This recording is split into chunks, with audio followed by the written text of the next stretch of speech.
This is Guardian Radio, your station for up-to-the-minute news, intelligent, interactive, and engaging conversation. 96.9 FM.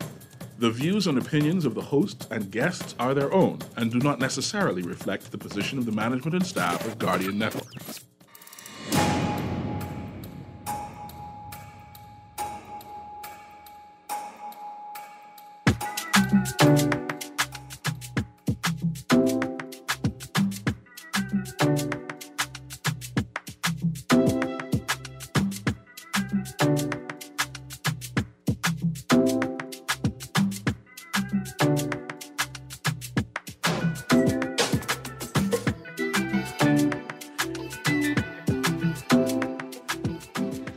A good yawning this morning.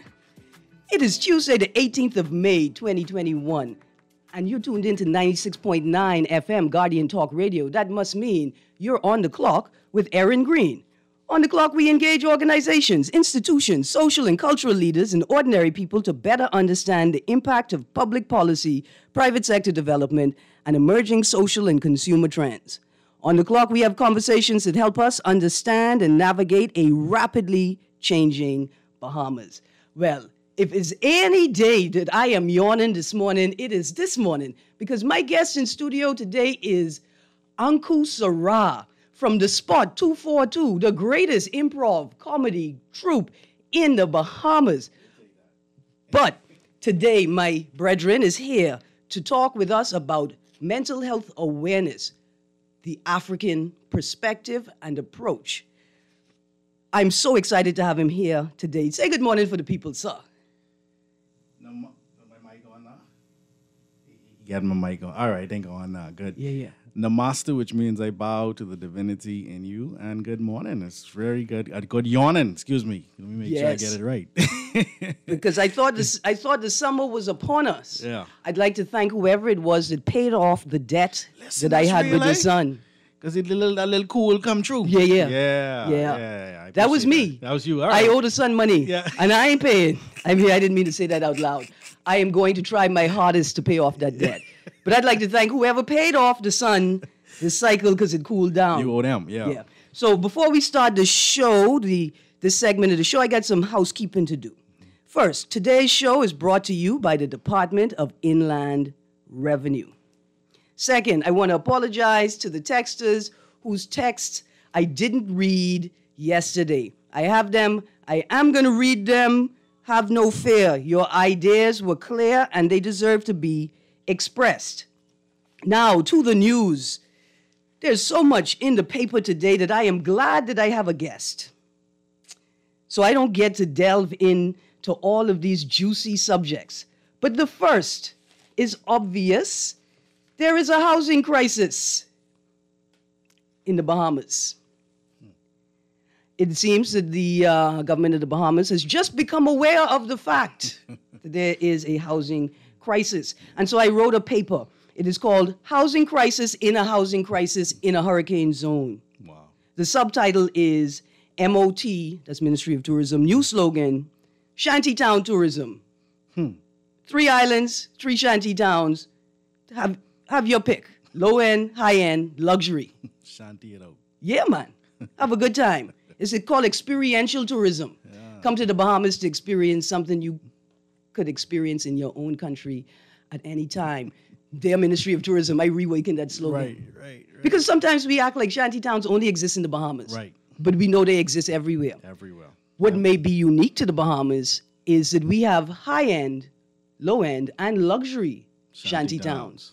Right? You could have a shanty town in a gated community in the Bahamas. Yeah. Build your house how you want. Yeah. Right? Or you could have a low-end shanty town or a high-end shanty town. Right. One is sponsored by the government and one is government oversight. Can you tell which one is which, though? Yeah, you got them thinking. You got them. Because I was surprised to see that it was the government shanty town that was the low-end shanty town. Right. And it's the documented migrant shanty town. That's the high-end shanty town. Right. Yeah. I was shocked for a minute. Then I remember where I live. And we grew up, and these shanty town been there before us. Before us. Right? Like imagine me telling somebody that they got to tear down. Like telling them, imagine walking up to somebody and telling them, "Dear sir, I've written you a letter and I expect you to tear down your own house by 3 p.m." Without having anywhere else to go. Right. Yeah. That's just. And imagine me, only 45, looking at big grown people, telling them to tear down their house. Yeah. It don't. We've allowed it to fester for so long that we now are complicit. We can't. I remember Dr. Miles Monroe years ago saying that, this whole issue of shanty towns and illegal immigration, we are very much a part of whatever we're supposedly upset about. And so we have to take some responsibility for that. We can't just decide on a dime that all of a sudden now we have a conscience, all of a sudden now we know the law. It has to be a process, and so it's a sticky situation, and I don't envy the persons who have to deal with it up front, Ma'am. Yeah. But it's interesting to me that people, or at least at the policy level, don't understand the connection between mental health issues and uncertainty about access to basic services like housing. Right. We don't ever talk about how the young student is impacted and how their education or academic development is impacted by the uncertainty every day of not knowing if they're going to still be where they were when they left home. Yeah. I mean, just think about how uncertain it is when we having these blackouts. You ain't even getting kicked out, and you anxious about whether current could be off when you get home. And so we talk about mental health awareness, and later in the show, if we have time, because I bring you here to hear you talk. You talked about electricity. A few years ago, there was an article in the Jamaica Gleaner, and the title asks is, why isn't the Caribbean going to produce the next Mark Zuckerberg, right? Or why aren't we producing people on the cutting edge of technology and development? Right. And the answer was sort of simple. Children too busy wondering if the power is going to be on when they come home. The infrastructure. To develop these academic pursuits. Right. It's simple. Yeah. The young girl or boy that knows that they got to balance whether the power's on, whether they could cook, whether they could clean, whether they could prep for school physically, whether they could do the homework, monitor the other children, and stay safe and unmolested from unsavory characters. Yes, exactly. Very important. Yes. Right? That child don't have the time or the energy. And that is the essence of mental instability. Right. And there's a link. I think that cultural imperialism is also a big part of this, right? Because that young child who should be imagining the cutting edge of the world that they live on is trying to imagine a life with access to basic amenities, like they see other children doing on television and social media. Right. But go on. No, I'm just that itself. You think about the African people and just the indigenous people of this planet having to deal with slavery, deal with the various systems of oppression. And we haven't had for generations now. It's amazing what we've accomplished, even under this mental stress, even under this pressure of mental instability. Absolutely. See? And so it's good to put these things on the table so we could have an honest discussion about it. I get more in the news though. Yeah, go ahead. So there is an agricultural forum tonight hosted by a group called BAWMAR. Now that sounded weird.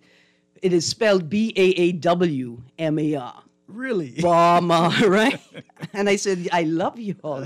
Because it's like y'all been to Plantlantis. Right. And y'all figured it out. Yeah. That was another inside joke. Right. The Spot had a prolific skit where it critiqued the plantation tourism model. Right? Yes. And its impact on the average Bahamian and our diplomatic relations with our partner countries, right? I think we actually inspired the tourist police. Yeah. Because we had that skit, and then, the tourist police showed up on Bay Street. And we was like, what? They've been watching The Spot. They're like, you'll try crack them jokes downtown. Right. So I want to encourage people to go online and look for that forum because they're talking about technology to advance the agriculture industry, right? Powerful.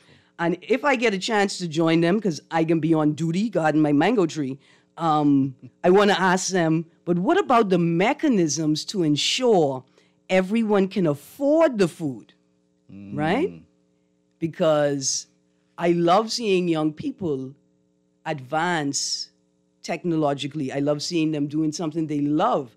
I love seeing people work towards food security. But who you growing the food for? You growing the food for the tourists only?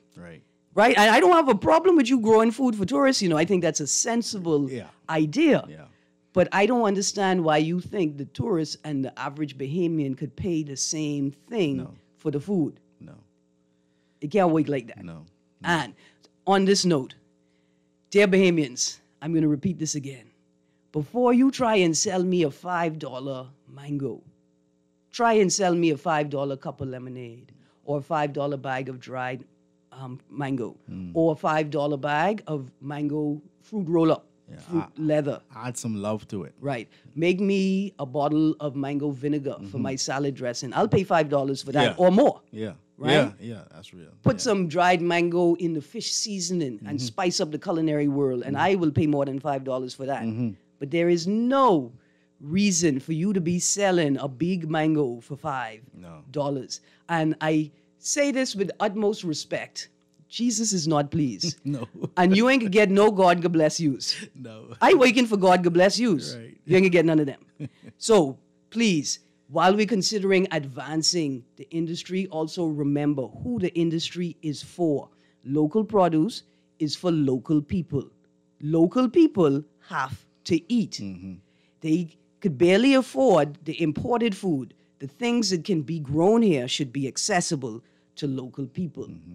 I say this because I also think it is a part of the dynamic that needs to be addressed in terms of mental health and awareness. Right. So this whole juju season, the Rasta boy them and the young boy them who had meeting on me to figure out who this bougie woman is. Every time they see her, she telling them, go take the juju, mash it up, take out the seed. Now you got applesauce because juju is an apple. Now you could feed your baby. No need to stress out.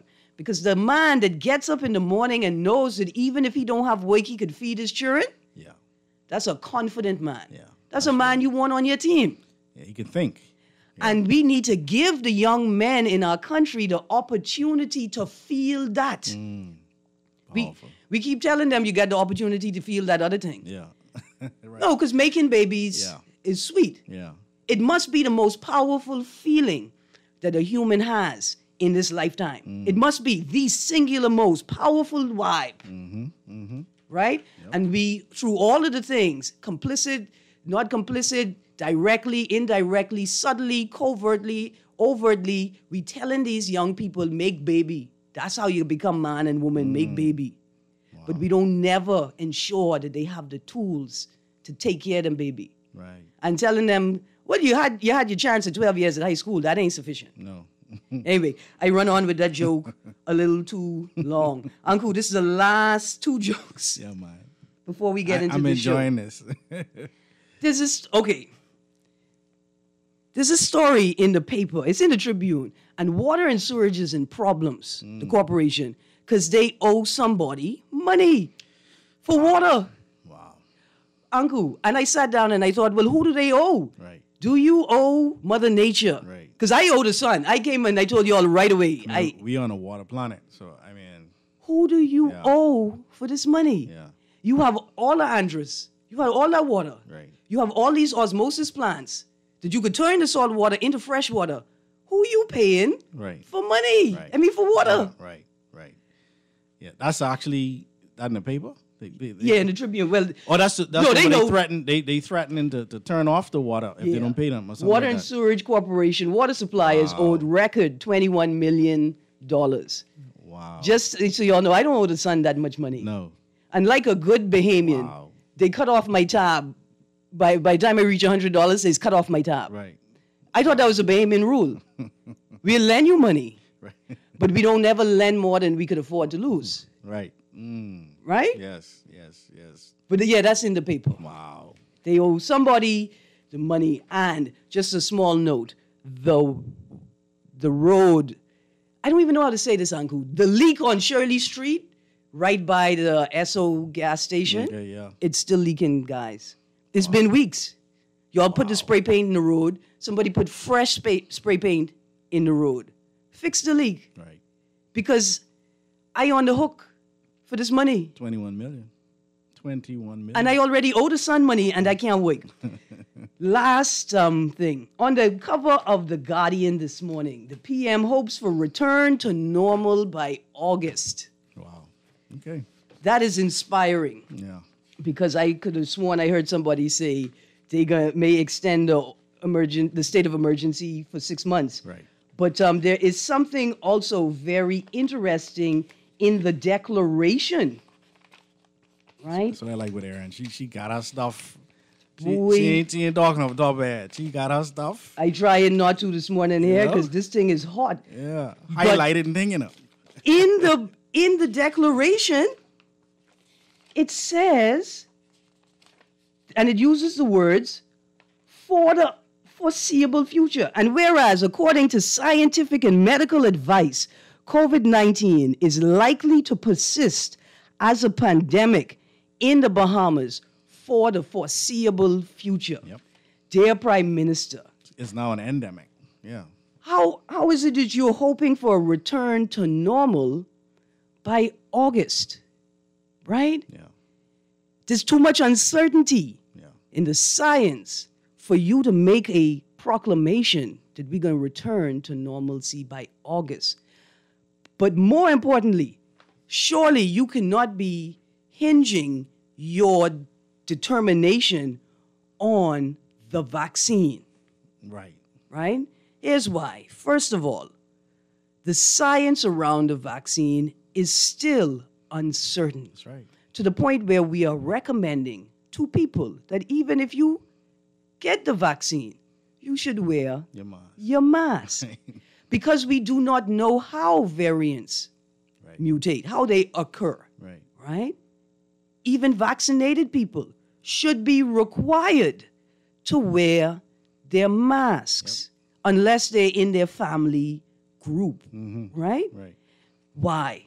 A, the science is still too uncertain Yeah. to make these determinations.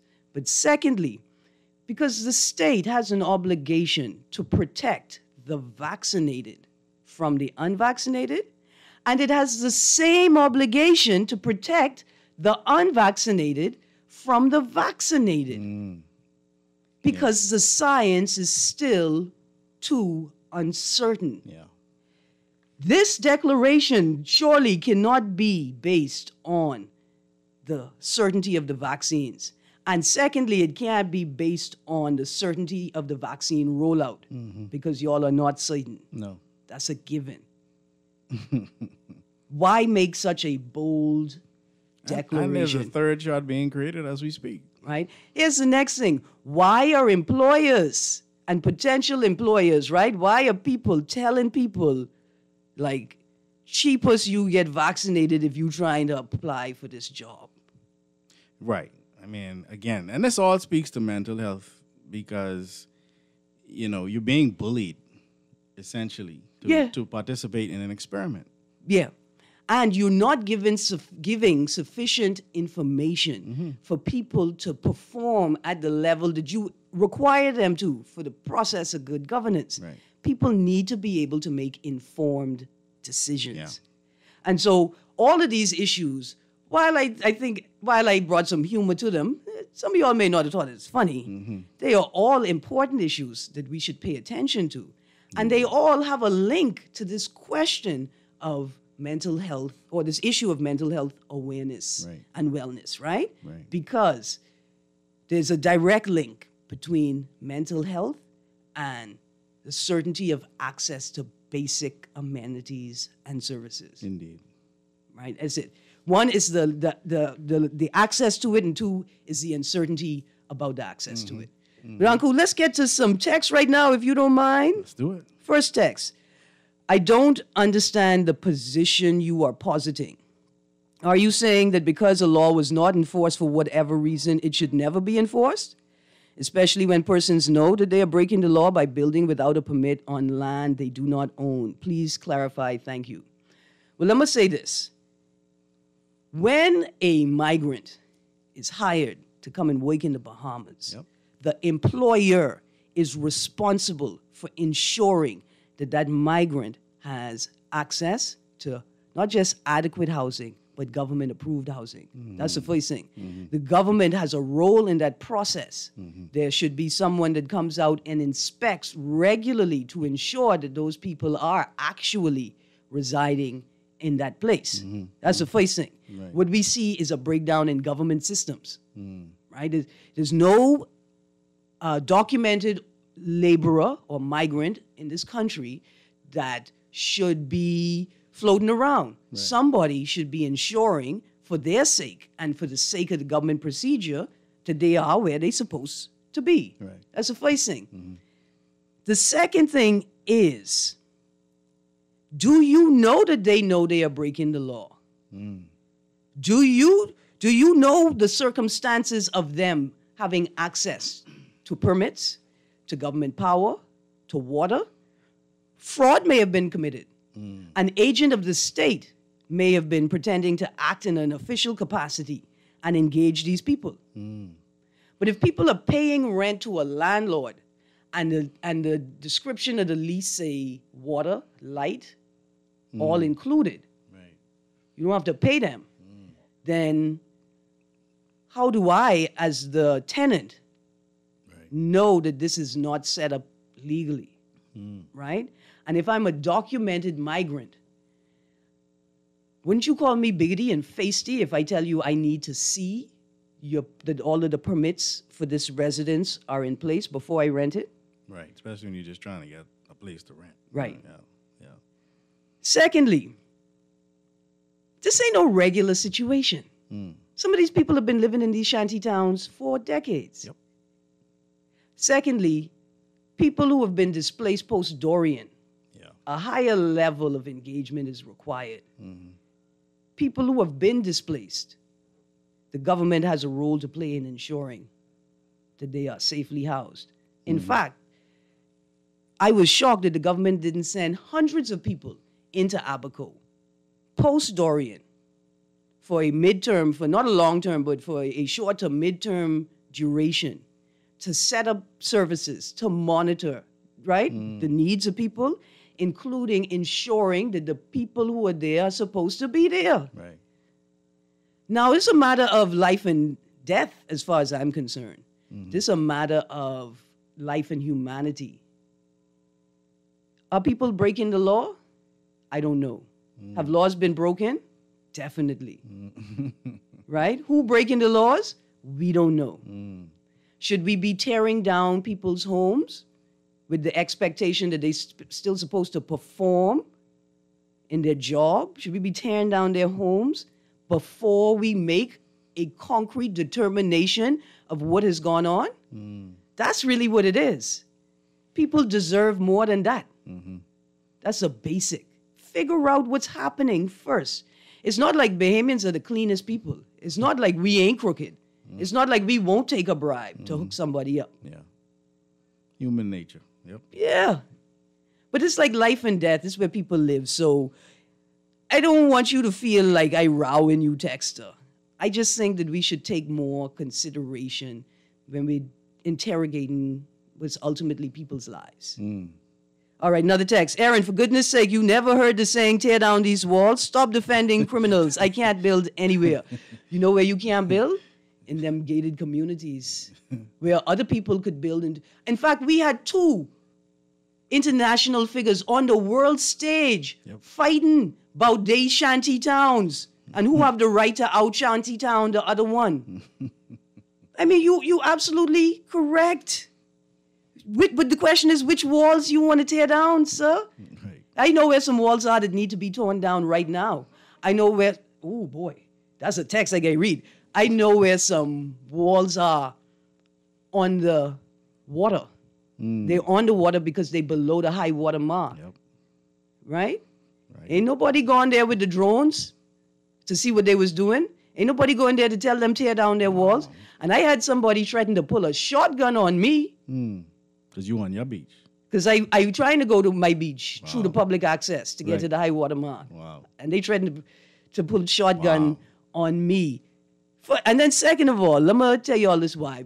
Shelley Moss have this campaign, and he's asking us to interrogate the Constitution. Yeah. Article 71 in particular. Yeah. That we need a clear determination of who actually owns the resources Right. in the Commonwealth of the Bahamas that currently still belong to the Queen. Right. Right? Before we tear each other down, let's figure out who own it Right. before you act like you have a right to kill somebody over things. We don't have a right to kill each other over things. No.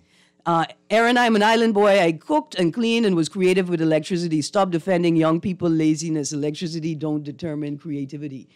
No, that's not what we're saying. What we're saying is electricity fosters creativity. But why should poor people die so mediocre people could live their best life and get a paycheck from the government or a fancy company even though they're not performing? That's really what it is. And the context was Mark Zuckerberg. Yeah. It wasn't Mark Zuckerberg where he was at Harvard or something like that. Yeah, some fancy. Yeah, I mean, he wasn't on the island, trying to figure out. When the power can go off. See, this because this is what it is. Right. It's not that we don't know the power is going to go off. We know the power is going to go off. Young people are prepared for that. It's that we don't know when it's going to go off. Yeah. And I get it. You don't want people to use drugs, so you give them a different type of adrenaline rush. When will the power go off? You never know. Is it in the middle of your homework? Did you charge your battery? Who knows? You and I last night, tough. Tune in to the next episode of What Am I Doing on This Plantation? Going to school and mash up. Right. Another text, Uncle. Morning. 6 more years, FNM. Boy, I'm going to plant a tree in my yard, Texter. A mango tree. And if it don't produce fruit in 6 years, me and you have a problem. Another text, Uncle. Great show as usual. For starters, juju tastes bad. Second of all, making baby is more than just sweet. I would not take the vaccine even if the government pays all my bills for the next 2 years and give me a presidential Rolex watch with new Jordans. I still would not take the vaccine. Listen, first of all, why do you want a presidential Rolex and we don't have a president? It don't. What's the allure? Yeah. Right? And by them is, you all forget people like to steal things. Yeah. And let me rephrase that because that sounded cruel and harsh. What I meant was you all forget that people live on a plantation with an economy that they cannot participate in. They are expected to perform, paying bills, but given no actual tangible way to make money. Wow. There's that. And so then those guys, sometimes they thief things. Yeah, you don't need a Rolex. Yeah. Let's invest in land. Hi, Erin and Coach Trey. Yay, yes. I have been saying for a while that many of us in the Bahamas are suffering from PTSD and Stockholm Syndrome from years of abuse by successive administrations. That's real. I believe that too. Yeah. That when we interrogate the political culture, we realize that it is overwhelming people. It is destroying people. They don't have the capacity to participate in it, in the political class. And more, they don't have the capacity to deal with it outside of the political class. Yeah. It is, it's problematic. Very Okay, much so. another text. What law requires an employer to provide housing for its employees? There are labor laws for migrants, right? It's like immigration law. The employer is supposed to ensure the person have access to housing. It's a part of the mechanism. To the expats. Right. You got to set them up. Yeah. Yeah. And you know what an expat is? An expat is a fancy migrant. Yeah. Right? Like, see, y'all want to call the Haitians That's immigrants. what you said, the upscale shanty? Yeah, the that's luxury shanty luxury, town. Yeah. Y'all want to call Haitians immigrants. Yeah. Right? Y'all want to call brown and light-skinned people from the rest of the world migrants. But white people and people of European descent, they are expats. Yes. The law is the law. It does not matter how long you've been breaking the law. In fact, one can argue that the penalty for breaking the law should be higher for persons that have broken the law for long periods. To be clear, ignorance is no excuse of the law. So when you bring somebody before the court, you could only charge them for the matter that they have been brought before the court with. Just because you have anecdotal evidence that they were doing it before, you can't tag that on to this, right? Like, so when I catch you thieving the mango from the mango tree and I try to place you with a rock. Right. the police is going to say, Miss Greene, even though you know they done steal 100 mango from Right. your tree, we only have evidence of this one one, mango, yeah. and it is not right to buy somebody for one mango. You're right. You must let that slide. Yeah. But yeah, there is a law, man. Yeah. There is a law. Yeah. And it's our ignorance of the law that has gotten us into this problem. You're also serious about laws when it comes to migrants, but not so serious about laws when it comes to other things. Like driving. I always watch you. I used to watch you on Facebook. I say, boy, Erin is be right on top of them. yes, man. I mean, if you have seen, and it's a personal bias. Yeah, I see. Yeah. I've witnessed a man get knocked down in the road. Wow. I had a friend that suffered brain damage Wow. and couldn't go to college anymore, right? Wow, Because serious. somebody was having sex in another car and lost control of their vehicle and Oh, hit while them driving? while the vehicle was moving, right? All right. This is man, I don't even have children. And I know you can't make people children back for them. No. Right? I don't understand why Don't y'all work don't that take way. this.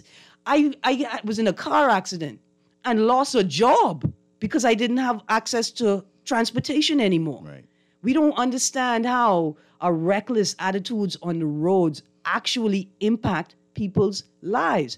And how do you look up into a man or a woman's face that have 3-4 children and they can't get to work or they can't hustle and pay their bills anymore because you was on your phone watching a movie? Right? You was on your phone rowing with your gal. Right? But how you can't talk now. What you do is don't answer the phone. And then she knows that you can't talk now. It's that simple, boss. Right. And worse, it's the people doing it in their company vehicle. And then they're going to get mad at you when you call the company. And it's like, boss, I thought you was advertising. Right. Right? That's why I called. Right. Right. Anyway, that's my mental health wellness program. It's good you're getting it out, Erin. It's important. This is important. This is one of the elements of either maintaining or achieving mental health. Yeah. That's so important, which is put it on the table, man. Talk it out. Right. Get it out. It's a problem. Yeah. I'm trying to do what I can do Right. to resolve it. Right. I can't control the police policy in terms of presence of police on the road. No. I can't control other people. Right. And that's the biggest, dear Bahamians, the biggest mental health lesson you can learn is you can't control other people. Right. Right? That's key. So my job That's key. is to shift the culture by raising the awareness of the problem and keeping it present in people's minds. Because when your loved one has died in an accident, you're too hysterical to have the conversation. Right. And that's what we're trying to prevent. Right. Yeah. Stay with it, Erin. You helping because people I sure are seeing it the way I seeing it because you staying on top of everybody. Well, I make sure I got my seatbelt on, stay off my phone because I say I want Erin to see me. but like, here's what it is. I ain't gonna get into your personal business, Right. right? If you in your house, you cheating with your sister, brother, Right. Whatever. or whatever, your sister, husband, I can't get in that. Right. That's your business, your behavior. You want to drink 7 sodas? I can't get into that. Right. I just can pay the tax Right. on it. But the things that we do together, Yeah, the public space, the Right. public access. these are the things that we need to pay attention Makes to. sense. You want to drink rum? Drink rum. Just don't drink it on the road. Right. You want to wear skirt to church? That ain't my business. Right. Just don't change your skirt. Don't change your skirt in the car. While you're driving. Right. Right. Morning, Erin. COVID's main symptom is breathing problems. 5G is said to eat oxygen. If so, when it is activated, COVID will be with us always. Get my drift. Dear texter, no, I do not get your drift. And I'm not being rude. Right. You may hear laughter in my voice. I do not get your drift. I'm not sure if that's how 5G technology works. Right. But let me tell you all what I am sure of. These people don't rate us sufficiently to give us 5G technology. I need you all to understand that's why the conspiracy is unfounded. Because we are so small in this market that they are not going to give us 5G until they put 5G in space. You see what I'm saying? Wow. Wow. Like, They ain't checking for us. no. Yeah. That's why Wow. it's unfounded. Wow. Ain't no 5G coming here. Wow. They don't even have 4G. Right. We still on LTE. Right. Right? Don't. Erin, you said it right the first time, but you said it the polite, bougie way. I would have say, tease. I can't say the word like to teeth things. Right. Yeah, we tingsy. We set up a tingsy society. This is a part of the mental health issue, Uncle. Very much so. We set up a tingsy society. Right. We tell people, or we show them in this structure, that your value is based on your ability to acquire things. Because that's how the society was built, on taking people things. Yeah.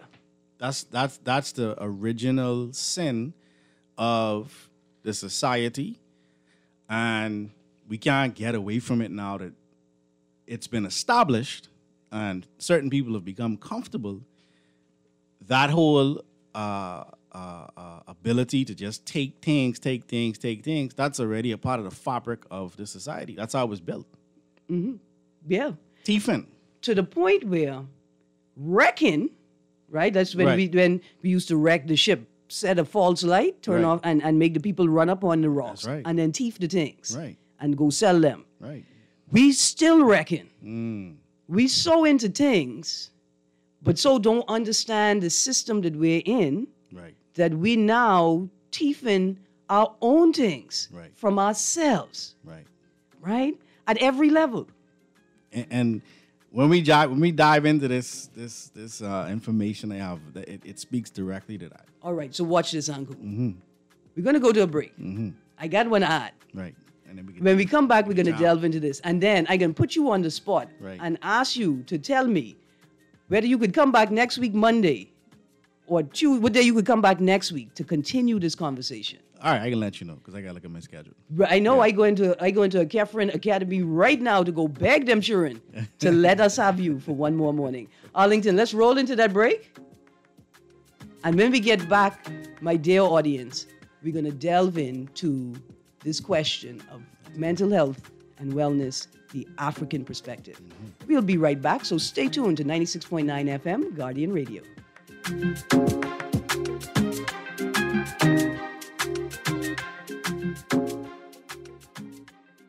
Have an outstanding real property tax bill?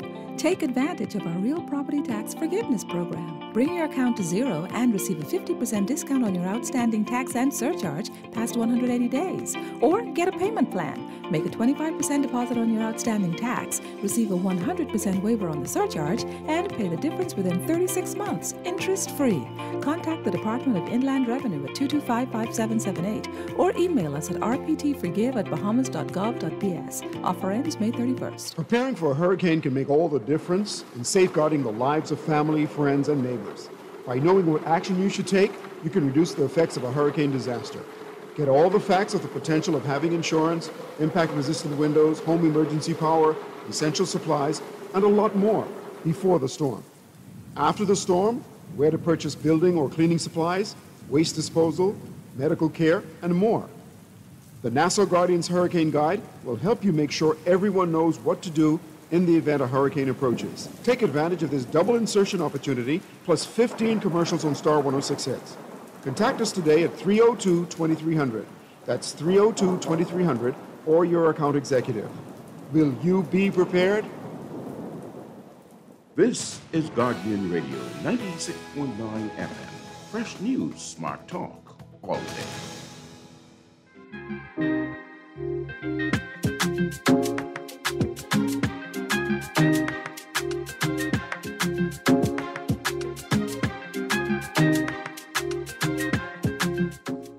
Well, good Mango Monday morning. It's not Monday, it's Tuesday. I still stuck on Monday. Good Mango morning to you, my listening audience. You tuned into 96.9 FM Guardian Talk Radio. And you're on the clock with Erin Greene and Anku Sarah. I've got a quick ad for you.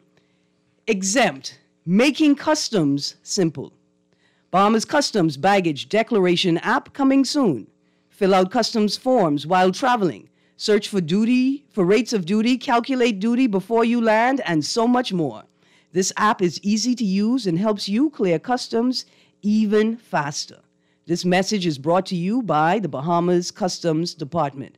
And let me tell you, that advice is much better than my advice, which was wear as much of your clothes as possible and tell them you went on a trip to eat food. It's hard for that, too. Yeah. Don't do that. All right. My text is, I got to pause on the text for a moment and bring Mr. Cleveland Eneas III into the show, but I got one quick text. This is from Nima. Okay. This is a test exercise. So if you get this text on your phone, please read it. Mm-hmm. Alert number 1, Hurricane Reese for the Southeast Bahamas. Take all necessary precautions. Listen to NEMA officials for updates. Wow.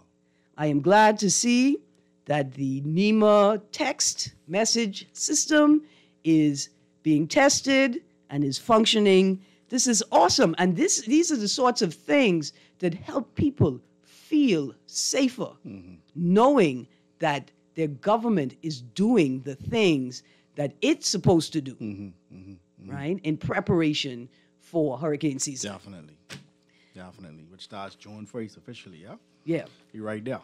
So, sir, I had 4 questions for you, but I'm not going to hold you to those questions. Yeah. Well, so let's go through as much of it as we can, because you did throw some questions at me, and I want to share as much as possible. I know we won't get through everything on this show, but one of your first questions was, what is the African perspective of or approach to mental health and wellness? As a member of the Holy Coptic Church of the Black Messiah, we have been going through a self-mastery. We are going through a self-mastery course, 45 weeks. Anybody can join in for those who are interested, but we just finished looking at the works of Neely Fuller Jr. and Dr. Francis Cress Welsing. And both of these authors make it very plain that there is no, and this is more specifically from Dr. Francis Cress Welsing, but there's no mental health for Black people without understanding racism and white supremacy, because it is the major origin of stress that impacts us. There will never be peace as long as there is European supremacy. This is Dr. Francis Cress Welsing. Mm-hmm. She wrote the Cress theory of color confrontation, and this is all based on color psychology, which you can look up, all right, because we don't have the time to go through everything.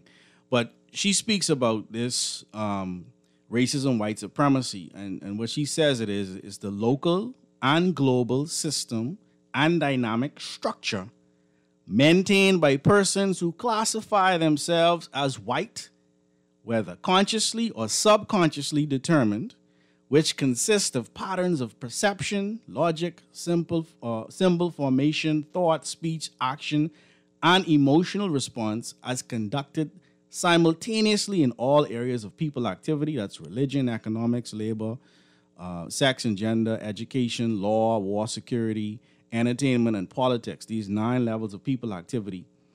And she also says, and I know it's kind of long, but for the ultimate purpose of white genetic survival and to prevent white genetic annihilation on planet Earth, a planet upon which the vast, overwhelming majority of people are classified as non-white, whether black, brown, red, or yellow, by white-skinned people. And all of the non-white people are genetically dominant in terms of skin coloration compared to the genetic recessive white-skinned people. Now, what is all of that saying? She is making it plain in her theory. Her theory is only 13 pages long. Mm-hmm. She's a medical doctor. She's a psychiatrist. And she's ultimately saying that in her whole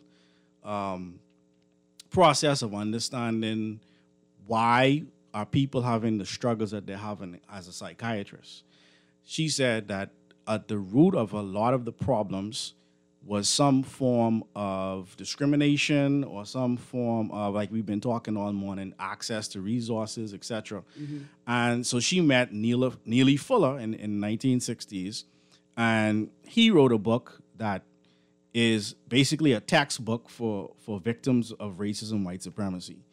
And in his book, he basically is talking about what racism is and where it functions.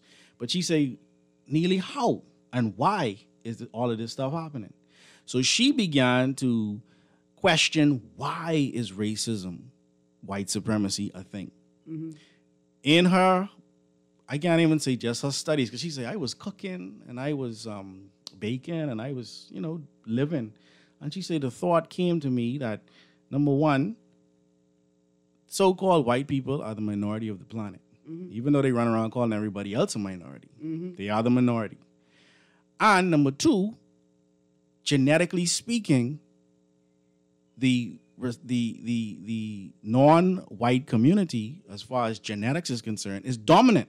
Because if a black woman and a white man, or vice versa, if a black and white people come together and have a child, they can have a black child.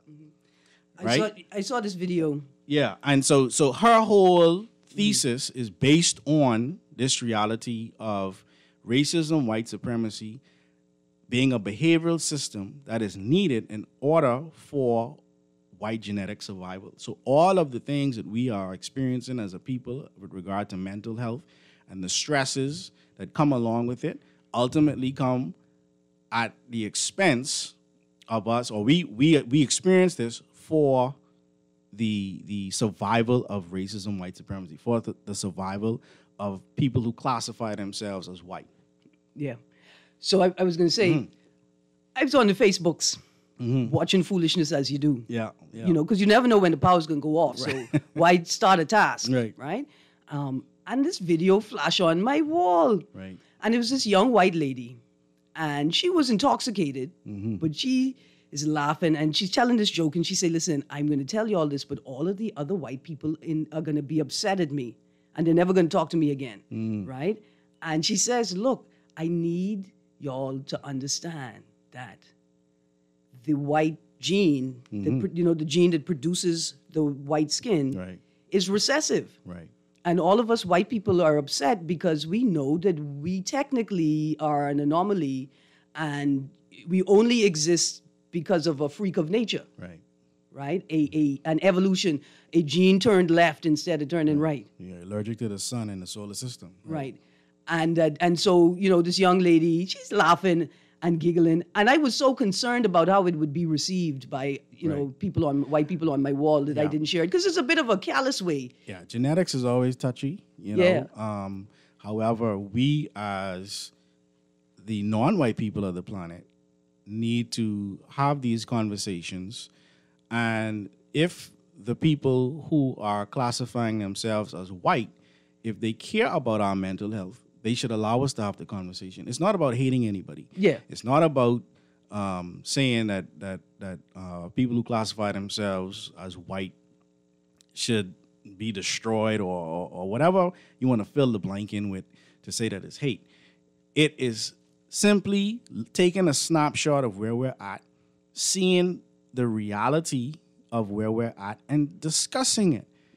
Dr. Frances Cress Welch, she's no longer with us. She's transitioned in 2016. Neely Fuller Jr. is still, he's 90-something years old. He's on the radio every week talking about victims of racism, white supremacy. And the reality of the situation is that if we are not prepared to see reality, then there's no way we can get back to our own mind. Our own mind is the mind that says to us, we're going to love how we are. We're going to love how we look. We're going to love our hair. We're going to love our nose. We're going to love our lips. We're going to love our food. We're going to love our culture. We're going to love the things that make us us. The problem in this society is the minute you start to do that, see, you could be too black.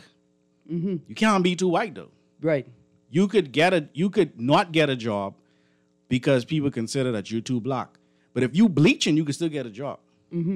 That says that I think, which is one of the second questions you ask in terms of this resistance to everything Africanness or everything that's African, right? If it does not serve the system of racism, white supremacy, it is going to be resisted.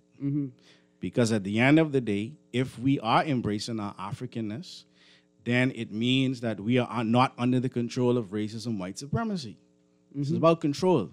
You understand? So this is why we don't have a problem, like you were talking about earlier, knocking down the homes of people who look like us.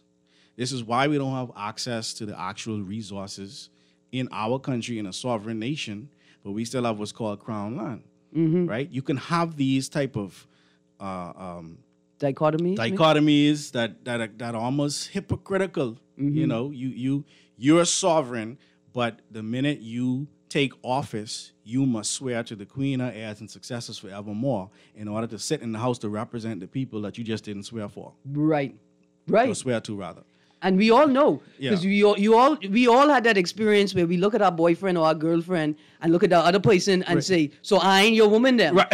Then, and they refuse to swear for us. And we know exactly what that mean in that moment. Right.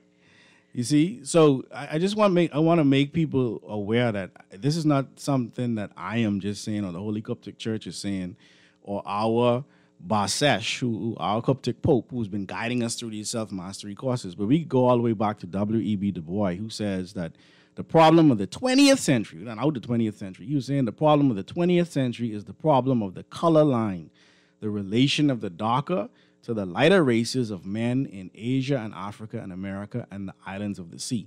So you have these intellectuals in the early 1900s looking at this situation. Dr. Frances Cress Welsing, as a psychiatrist dealing with a mental health patient, her book, The ISIS Paper, and this whole confrontation of the color line, that came from a patient of hers. Mm-hmm. She said, Doc, if we could only get the keys to the color, man, the key, and he kept repeating it, the keys to the color, the keys to the color. And that became a part of her whole thesis, you know what I'm saying? Because what about this color? People say, you hate me just because of the color of my skin. And it's not just the color of your skin. It's about the genetic potency that produces the color of your skin. You understand? Mm-hmm. That's what's at stake. Yeah. And the fact that if we all lived Martin Luther's dream, Martin Luther King, his speech that everybody narrows down to if black boys and white girls could hold hands and just live as one, if that really happened, white people would disappear. Yeah. And they understand that. And this is why Marcus Garvey was able to sit with the KKK when he did in the early 1900s, because the KKK was like, look here, we ain't trying to mix with y'all. And Marcus Garvey was like, we ain't trying to mix with y'all either. You understand? Because we want to keep the diversity of the planet the way it is, so that ultimately, and let's be clear, in nature, species have a responsibility to be themselves in order to create the environment that creates balance. Yeah. Well, look, you know, and that's why I say when I come back, this is the tip of the iceberg. Listen, absolutely. But it's such an important conversation to have. Yeah. Because if it is a matter of genetics, then we owe it to white people to have the conversation about their survival. Yeah. Yeah. Right? Because for them to survive, all of us have to survive. They're now speaking about them. They're calling themselves the minority in 2043. Yeah. They understand this conversation. Yeah. Yeah. Listen, I'm all out of time. Yeah. I'd like to thank my producer for giving us those extra few minutes to finish out this part of the conversation. Yeah. I'd like to thank you for tuning into the conversation and all my texters. I'm sorry I couldn't get to all of you this morning. To my last texter, do I stand with Israel or Palestine? I stand with humanity. Yeah. That's what I stand with. Yeah. Israel and Palestine are constructs. Yeah. I stand with humans.